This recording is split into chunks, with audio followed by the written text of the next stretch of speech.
মায়ের হাতেতে পরোটা খেতে চেয়েছিলাম, তো পরোটা বানানো একদম কমপ্লিট। তো মা এসে জাস্ট একটু বসেছে, তো ভাবলাম মায়ের জন্য একটু কফি বানিয়ে দিই।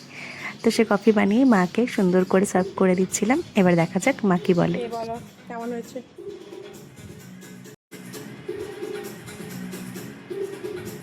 ভালো, সত্যি ভালো হয়েছে।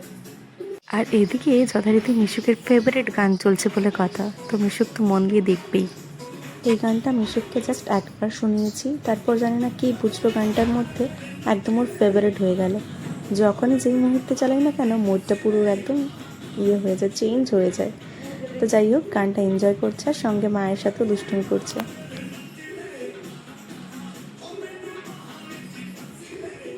মা তো কফি খাচ্ছে আর কিছুক্ষণের মধ্যে দাদা চলে আসবে। আর এদিকে দেখো, বলতে বলতেই বর কিন্তু দাদাকে নিয়ে চলে এসেছে।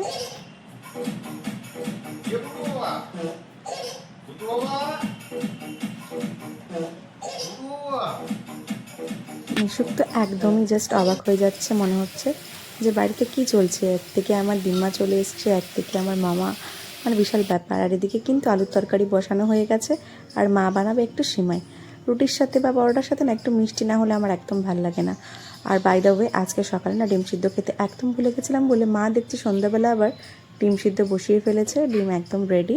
এবার একটু সন্ধ্যাবেলা ডিম সিদ্ধ খেয়ে নেব, আর কিছুক্ষণ পরে পরোটা, আলুর তরকারি আর থাকবে সিমাই। দারুণ কম্বিনেশন, ভালোই লাগলো আজকের খাবার দাবারটা।